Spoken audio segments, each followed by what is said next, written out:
short time ago in a galaxy far from far away. Prepare for an astonishing adventure, full of mystery, full of danger, and full of artistry. At stake were not just one boy's fate, but the fate of the whole moon, and the Earth, and the sun, and galaxy. You know, Jason, it's been a while since I've been pleasantly surprised by a video game. Okay, sure. Where it's like you get something kind of completely sight unseen, Yeah. and you play it, and you're like, holy shit, this is really fun. Like, you know, not the greatest game of the year, not the best game in the world, but just like creative and magical and fun and crazy. And that's Puppeteer. Okay. In a nutshell. Welcome, everybody. We're talking about Puppeteer today here on Rage Select. And this is a game from the just Sony Studios, Japan. And it's... I bought it because I thought it would make a good bunch of meta jokes, right? Okay. You know, puppets, Puppeteer, yeah, sure. all this stuff. We know puppets. Yeah, but it turned out to just be like this really super enjoyable experience. And this is a side scroller where you play the role of this kid called Kutaro that's been pulled to the moon. But this isn't like Neil Armstrong, the moon. Yeah. It's like fucking Bonkers Bananas, the moon. Okay. It's like some fucking C.S. Lewis, the moon shit where they're just making it up. Right. And so the Moon Bear King brings him to the moon. Oh, right. Yeah. In part of his nefarious plot to take take control of the moon, and basically pops his head off and eats it. Very first thing.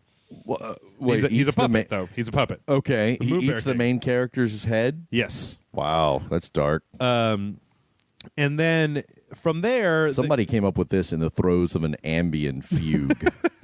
I don't know what kind of drugs. Yeah, I don't know what kind of drugs were involved in the making of this, but they were pretty good. Because from there, you have to collect these other puppet heads throughout the world in order to supplant your head, and they basically serve as like your health. Because every time you get hit, you drop one. If you don't pick it back up, you lose it. If you lose all three heads, then you lose a life. Do they give you different abilities, these heads? Yes. Okay. So I don't know. We'll come back to that a little bit later. We'll get back to that a little later. But from there, it's like you are basically set off on this 2D side-scrolling platforming adventure through it was like 7 different stages with 3 acts per stage, all taking place on the moon.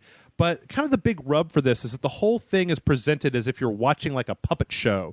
Like there's a curtain that comes down in between. There's a narrator that comes on that will like verbally spar with some of the other characters and describe stuff incorrectly and go off on tangents.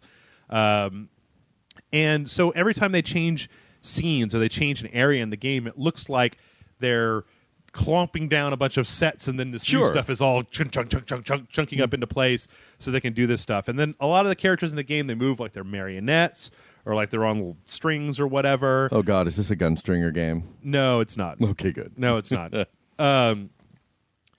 And yeah, it's like this game is fucking, it's just so crazily, like there's 7 different stages. No 2 stages were anywhere near the same as each other. They had Nice. different tones, Okay. different environments, if under the sea, in a desert, on top of a snowy mountain, outer space, fucking Halloween town, like forests and I mean just Strip club? Yeah. Fucking meth lab. Yeah. You know, there's that Kill Room from the Sauce franchise. The Kill Room, that's my favorite. You know, the Hostel series was in there a little bit too. Slaughterhouse Floor. Camp Crystal Lake, just everything. And some of those may not. Just this little asterisk. Some environments may not actually be in Puppeteer. That was on the back. Yeah, That's why you bought it.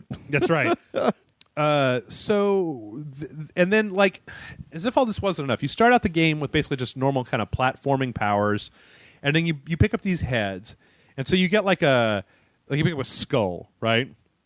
And then at a certain point in the game, you'll come up on this thing, and there'll be a little like a flash of light that shows that same skull head. And if you hit the down button, the head does a little jig, and then a giant skeleton comes out and gives you a bunch of bonus coins. Of course. Or they'll send you to a bonus stage. Or they're like modifiers where you don't have to have the specific heads, but if you find yourself in a place where you have the right head, it'll trigger a mini game or just some little stuff going on in the background that gives you some bonus moon shards, which are like, they're basically just Mario coins. Okay, yeah. So the basics in the game are just 2D jumping over stuff and that sort of thing. But then every level for the first like 3 or 4 levels, they give you more stuff. And the biggest thing that they give you is the Calabrus. And that sounds awesome. The Calabrus is basically a giant pair of scissors. But because so much of this stuff is like in Big Lebowski in that dream sequence? Sort of. Less nihilist. We'll cut off your Johnson. That's right. Because everything in the game is puppets. It's like made out of cloth and stuff. It's like you use the Calabrus to cut through things to solve puzzles. Like you'll get into situations where there's like you can't get up to the next level, but there's like a fire, and you put the fire out or you do something to it, and smoke will come off of it, and then you use the Calabrus to cut through the paper smoke in order to get your way up to whatever the next little thing is. Okay, weird. And there's like parts where you'll find a seam in the background, and you'll just start fucking zipping down it with these scissors and cutting everything to shreds.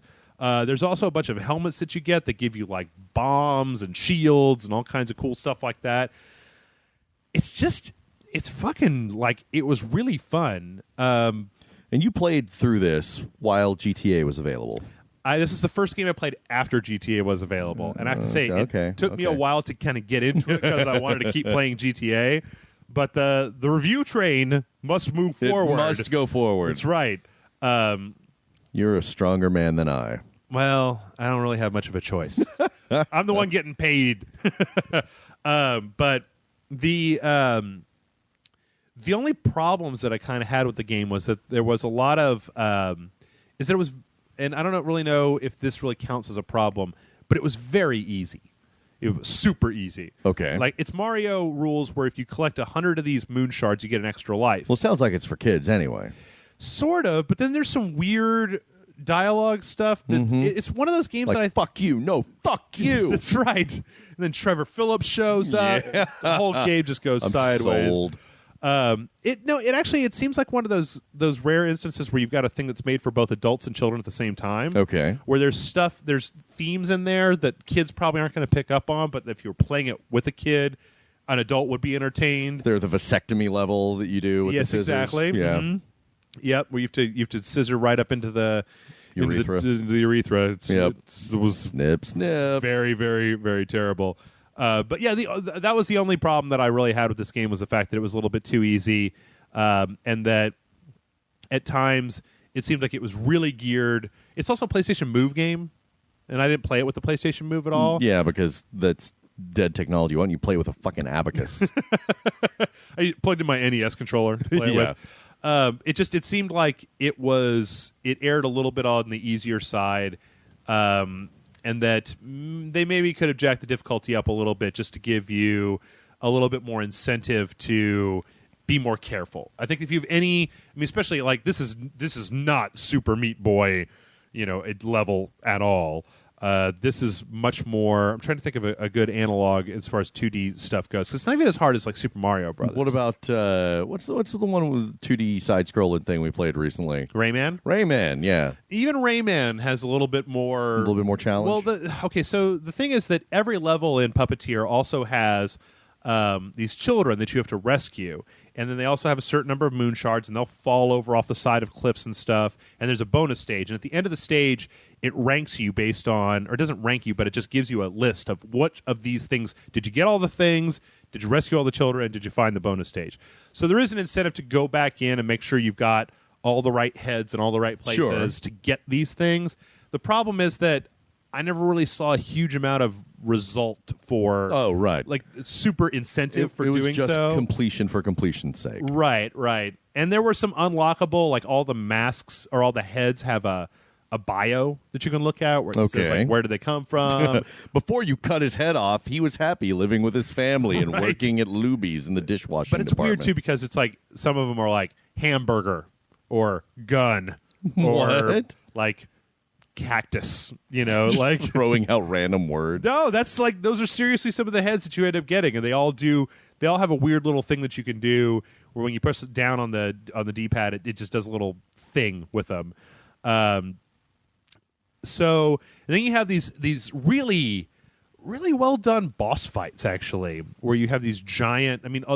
every level in the game has some kind of, you have 2 mini bosses and then 1 giant boss. It tends to be at the beginning of the first level, you'll get a power, and then you have to fight a mid-tier boss, and you fight a big boss at the end. And some of them are like huge screen-filling enemies that you're cutting into in various pieces and chopping them down to size one little bit at a time. Some of it's actually a little weird. Like, this is one of the very first things, so it's not really a spoiler, but like, I thought when we played it, Grant was about to throw up because at one point you're fighting a tiger and one of his teeth is dangling by like a nerve. No. And you get up there with your scissors and chop it off. Oh, God, that's bugging me just hearing about it. Oh. Some of them, like, there were some where you're cutting out of things from the being inside of them, which is kind of like, God. If these graphics The were C-section level. Right. If these graphics were realistic, this shit would be dark. Like, dark. And it, you know what? It even did, and the thing that really surprised me is that you have, you remember when we played Dragon's Crown? Yep. Remember how in Dragon's Crown you had that little cursor that you would put on the screen and you would tap stuff with? Well, you have that in this game as well. You either have this cat called Yin Yang that sounds like fucking... in Casablanca, Rick, help me, Rick. He sounds like Peter Lorre. Or you have this little floating pixie girl called Picarina. And what's weird is that Picarina you have through most of the game, and that she is a bubbly, affluent, she kind of reminded me a little bit of, what was that sexually confusing fox in the fucking Dustin Elysian Tale? Oh, you know what I'm talking about? Where she's always jabbering on and she has a feud with the narrator, so they'll go back and forth. But the thing is that it was very well written to the point where it was charming rather than annoying. Sure. Where while you're doing this platforming that isn't super complex, you can kind of run that a little bit on autopilot while you're listening to the back and forth between the various characters on the screen. And it was just like... They kept changing everything up and changing up the way that you were doing stuff and the tone of levels and the stuff they were talking about, that it never, as soon as it was even remotely getting old, they would just boom onto something else. And in that way, it was just incredibly fun to be like, well, what are they going to do next? What's the next thing going to be? And what's the plot twist? And I actually kind of got into it in a weird way. It also is a really good co-op game because... if you play with 2 players, one person can be the cursor, can be Picarina or Yin Yang, because you can put them you can hit stuff in the background of the level and it'll make bonus coins come out and heads and stuff pop out. So we played a little bit of co-op, and it's I actually think that's the way to play this game. Really? Because, I mean, when you're playing a platformer, we're all pretty wired to play the platformer. Sure. You don't want to be dicking around with the right stick hitting stuff in the background. Yeah. But if you have somebody else on the couch, like especially like a child or, somebody Make them feel like they're playing without them getting in the way. Absolutely. And actually, they're really useful because when you have another person playing those characters, they can distract enemies and they can pick stuff up and bring it to you, and they can pick up coins and then dump them out to you later on. Like, it's actually incredibly useful, and I think that one of the other small knocks that I had was that I don't think there's a way to play it online with other people. But then why would you want to do that? Why would you want to connect to somebody else's game and then be the cursor the entire time? It's like, hey, let's play Burnout. You can be my valet. That's right. There's also a whole bunch of extras. Like I said, there's the head museum you can go in, which sounds way more ominous. Sounds like Return to Oz. Yeah. Oh, God, that was so creepy in Return to Oz. Yeah. There's also, they unlock these like weird kind of storybooks that tell you the stories of all the bosses and how they came to be in the history of the world and stuff. And for $40, it's actually, it's an 8-hour game. It's got some replay value to it. And, a lot of people say that, Jeff, you're a heartless cyborg from the future here to destroy all fun. I have heard that before. Yeah, but this is one of those games where it's like, this is obviously aimed at a younger audience, but it's super creative. It's fun. I've never seen anything like it before. The aesthetic is like just kind of jaw-dropping when you first see it. It holds up. Enough story to keep you moving forward, and just a really good time to play. So I don't think I could really, I don't know how much more good praise I can ladle into the balls of this particular video game. All right. So what do you give it? I'm going to give it 4.5. Damn. I mean, like outside of it's outside of stuff that maybe I wished was slightly tweaked, or the fact that it could have been harder. But then, there's games like Super Meat Boy or Rayman if you want a really hard side scroller, and this is just more of a whimsical enjoyment. I think if they'd made me pay $60 for it, I might knock it down a little bit, because that's a lot.